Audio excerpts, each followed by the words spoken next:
This is the Late Round Podcast with your host, JJ Zacharisa.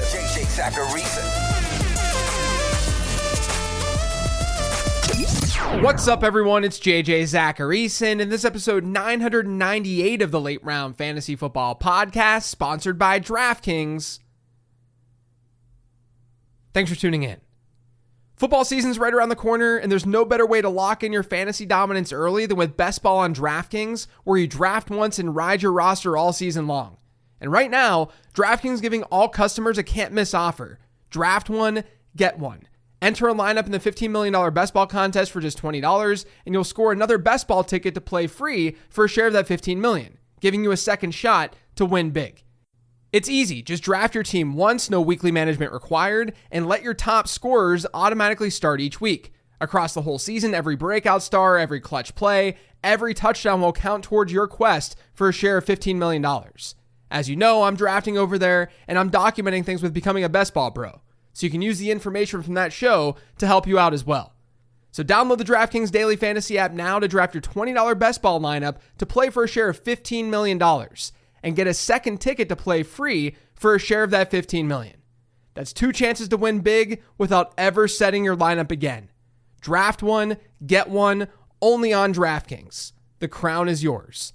Gambling problem? Call 1-800-GAMBLER. In New York, call 877-8-HOPE-NY or text HOPE-NY to 467-369. In Connecticut, help is available for problem gambling. Call 888-789-7777 or visit ccpg.org. 18 plus in most eligible states, but age varies by jurisdiction. Eligibility restrictions apply. Void where prohibited. One per customer. Enter the Best Ball $15 million headliner contest by 9/4/25 to get one bonus entry. $20 entry fee required. Reward expires in 30 days. See terms at DraftKings.com/NFL-best-ball. Sponsored by DK. It's a mailbag episode. Let's get to these questions. The first question this week is from Andrew Taylor on Patreon. It says, with so much uncertainty surrounding the Jags backfield, I'm throwing dynasty darts wherever I can at Laquinton Allen. I don't hear any chatter about him outside of Duval. With his pass catching and blocking chops from college, is he on your zero RB radar in redraft? Does he have the rushing profile to be more than a passing down back if Tank and Tootin continue to have fumbling issues and ETN stumbles out of the gate? So in Dynasty, I'm all for throwing the Laquinton Allen dart. He had a really impressive receiving profile coming out of Syracuse, and he was a pre-draft favorite of mine. Obviously, he went in the 7th round, so we have to adjust our priors a little bit. But Allen had a low-risk draft capital delta, which means the ZAP model liked him more than his draft capital. He had a best season reception share of almost 20%, which is really ridiculous, and his breakout score was 86.5. Both are really good receiving numbers for him. The problem for redraft is that there probably isn't that much of a need to draft him, aside from a last round dart throw in Best Ball. Chances are, just based on what they have in ETN, Bigsby, and Tootin, chances are Allen won't dress on game days to start the season unless something changes with those three backs. He's probably going to need an injury to see the field. Anything is possible, though. It's one of those situations where we can like the talent, we can be aware of the talent, and we can be ahead of the market by having him on speed dial for when anything shifts in that backfield. Because what if those things that you're referring to actually do happen? What if Bashaw Tootin isn't as good as advertised? What if Tank Bigsby or Travis Etienne stumble? Then there's an opening, and we'll know to be aggressive in trying to get Allen. But for redraft purposes, in 99% of redraft leagues, if not more, you don't need to be looking at Allen right now. I wish he was on a team where he at least was the confirmed number 3 running back on that team, on that depth chart. But that's just not the case right now in Jacksonville. This next question is from @RedditFF on Blue Sky. It's Jeremy, a mod of the Fantasy Football subreddit. Jeremy asked, how can redraft players best use Best Ball ADP and analysis as they start their season-long prep? Now, I've talked about this before on the show, but it's an important topic to bring up each summer. Best Ball ADP is not going to be the same as your season-long ADP. I talked about that a lot with John Daigle on last week's Perspectives episode. Your regular season-long drafts will be more running back heavy. Quarterbacks, they might go in different spots. It's just not totally the same game. But where you can get practice in is just understanding how the markets are valuing players within their positions. Sure, you'll have some better and best ball type players out there, But generally speaking, you can look at positional ADP to get a grasp on how that position might look in your redraft league. So my advice would be to focus more on the positions and where players rank within those positions, as opposed to really focusing on draft strategy. Because draft strategy, that's what's going to shift most from best ball to season long. But leaning in and focusing on the positional stuff, you'll start to get a rhythm for where there are drop-offs and where there's depth. That'll help you a ton during your season-long drafts. And it's why I think anyone who's serious about fantasy football should probably be doing best ball drafts right now. This next question is from Michael on Patreon. It says, "Hey JJ, I've seen several analysts say that this year the train comes off the tracks in Miami. Do you agree? Do you want any part of that offense? I feel like Waddle could be a value. Thoughts?" So I don't see it as much as this is the year the train comes off the tracks, as much as I see this as a make or break year for that team and that coaching staff. I'm not making the assumption that they're going to be terrible. I think that's in their range of outcomes though. I think people are kind of taking last year's results and kind of going to the extreme with them. Tua Tagovailoa missed a lot of time. He missed 6 games. In those 6 games, Miami only averaged 1.2 offensive touchdowns per game. That is egregiously bad. And we knew it was bad because we watched them play. It was horrific football. But with Tua, they had 2.45 touchdowns per game. If you assume that they were able to just maintain that throughout the season, they would have ranked just outside the top 10 in touchdowns per game last year. Now, do I think what they did offensively is necessarily sustainable? No. I'm fearful of the lower ADOT offense that they ran with Tua last year and the impact that that made on their wide receivers. Tua's average depth of target was 6.1 yards last year. That's why we saw guys like Jonnu Smith and Devon Achane thrive, while Jalen Waddle and Tyreek Hill had their worst statistical seasons of their career, basically. Because instead of looking down the field, the offense was totally content with checking it down. I just see last year, though, as a clear outlier year. I mean, maybe the offensive line combined with Tua's head injury, maybe that'll keep them in this low ADOT offense. But Tua's average depth of targets throughout his entire career have been 8, 7.4, 10.1, 8.2, and then 6.1. Like, spot the outlier. It's clearly last season. To be totally truthful, though, I'm having a hard time saying Jalen Waddle is an obvious value, and Tyreek Hill too, because there's still a chance that Miami doesn't change things up. It's not like the coaching staff changed. I feel better about those types of shifts when the coaching staff is revamped, like in Jacksonville. But we don't have that in Miami. That gives it a higher chance that things remain the same. And to be honest, a lot of the middle round wide receiver trends that I talk about in the draft guide, they don't favor Jalen Waddle. I like Waddle. I think Waddle is a very talented wide receiver, and trends are not foolproof. I'm just noting that this is not an obvious situation to buy Waddle. I think it's just properly rated at the moment. So to me, this is less about this offense definitely going off the rails. It's more about it being a make or break season. I think Miami has to get their wide receivers more involved this year down the field. That's if they want to have a shot at winning anything. Maybe the coaching staff doesn't see it that way, but that's when I think that we could see some issues. This next question is an email from Henry. It says, "Hi JJ, this is a 2-part question. Everyone always talks about a player who can beat ADP. How do you determine how many total points or points per game a player needs at a given ADP? And once you have that metric, what are you using to determine if that player will outperform that points per game?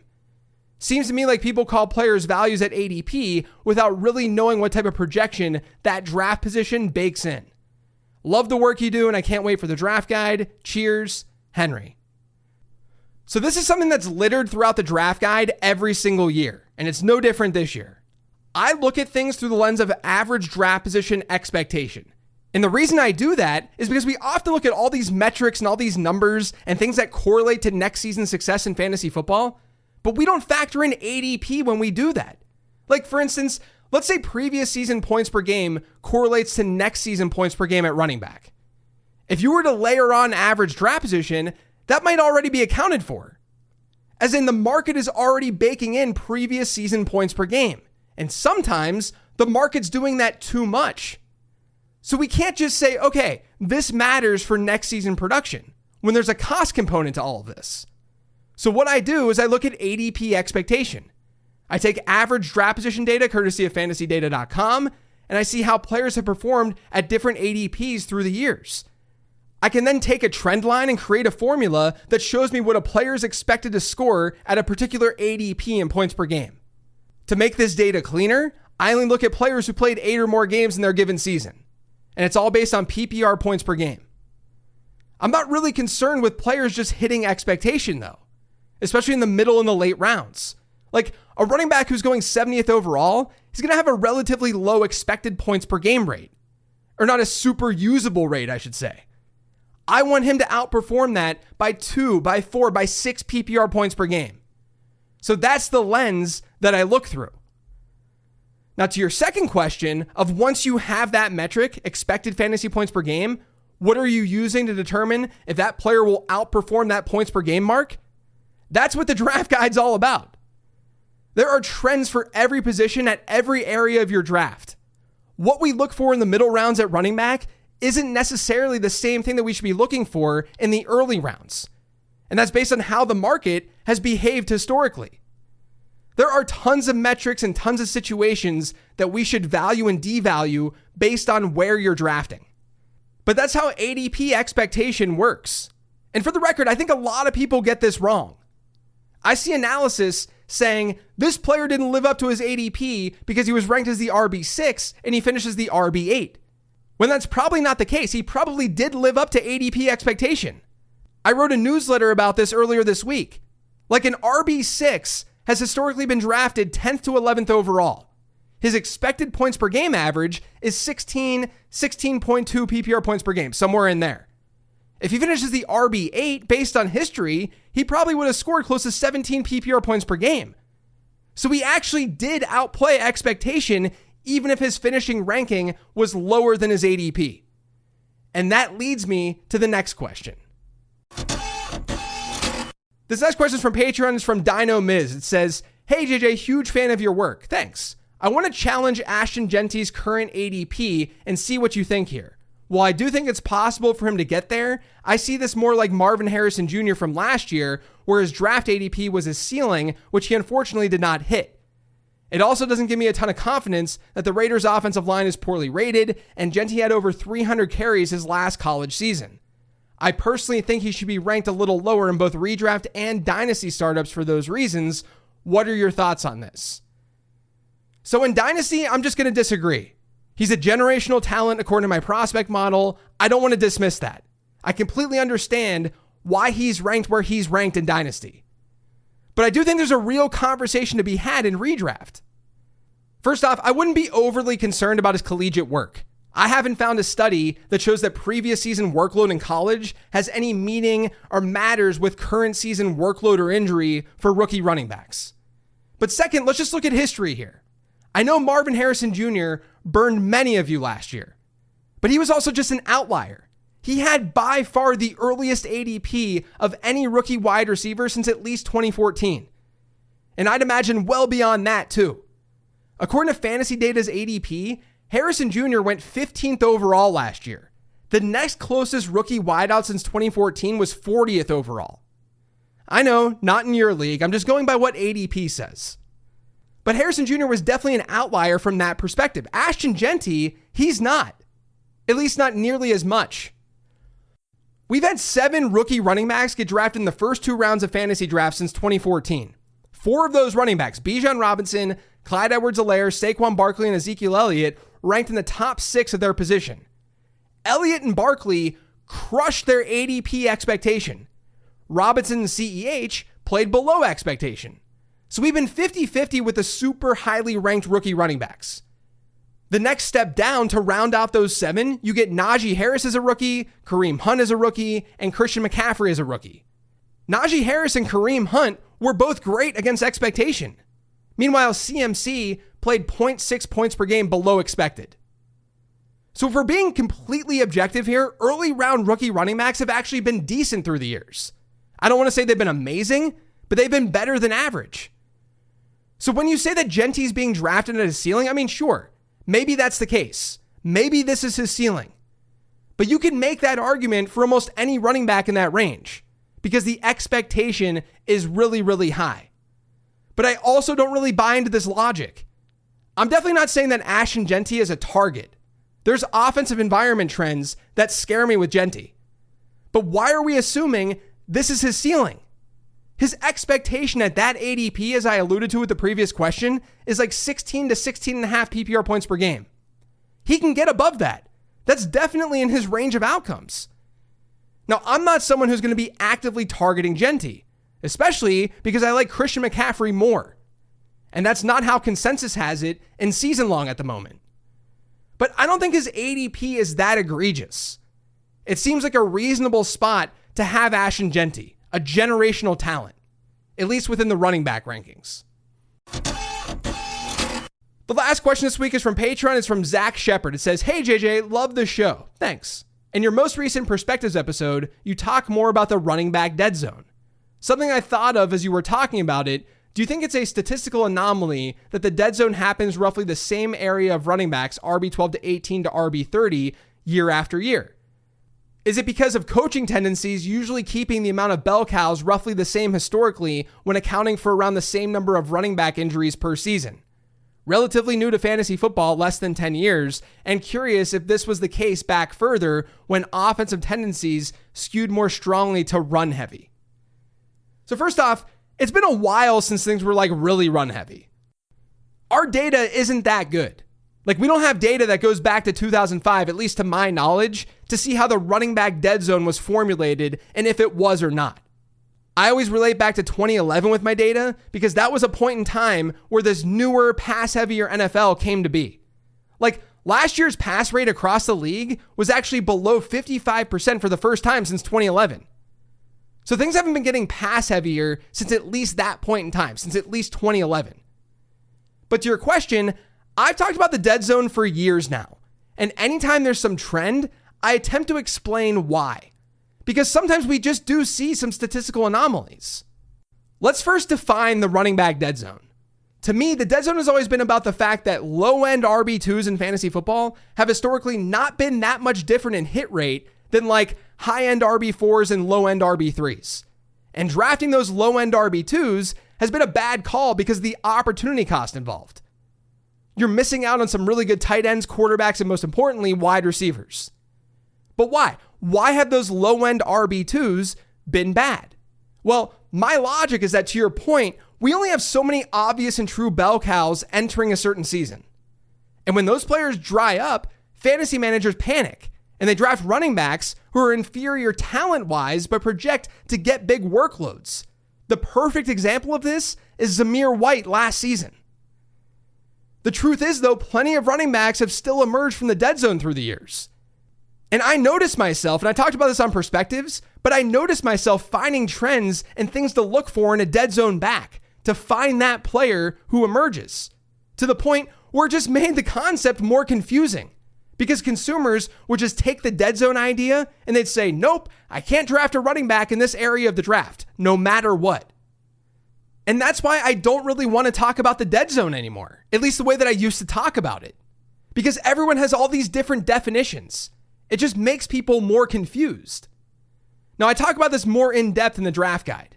And in the draft guide, I basically say that the running back dead zone isn't really a dead zone. It's more of an archetype zone. There are just some running backs that you don't want to draft in that area of your draft. Similar to how there are running backs that you don't want to draft in the middle rounds of your draft, right after the dead zone, or the early rounds of your draft. Now, I do think the dead zone is formed in the past because we have a limited supply of bell cow backs. And drafters are going to force the issue, they're going to panic, and they're going to roster fill. They draft inferior talents. But I also think we've oversimplified what the dead zone actually is. And that doesn't do anyone any good. So it's on me to change that narrative a bit, which is what I'm attempting to do with this answer and in the draft guide this year. And probably with a future episode of this podcast. So I guess to me, the running back dead zone, it's dead. That's it for today's show, though. Thanks to all of you for listening. If you had subscribed to the Late Round Fantasy Football Podcast, make sure you are by searching for it pretty much anywhere podcasts can be found. And don't forget to follow me on Twitter and on Blue Sky at Late Round QB. And just a heads up, I'm going to be on a family vacation next week, so you won't be getting the same podcast schedule over the 4th of July holiday. You will, however, get a special edition of Becoming a Best Ball Bro. But then after next week, we're right back on track. The Tuesday episodes will be back, Becoming a Best Ball Bro is going to be happening, and I'll be rotating perspectives with this mailbag episode. So enjoy the holiday. Make sure you're pre-ordering that late round draft guide because that does launch on July 1st, and I'll talk to you guys soon.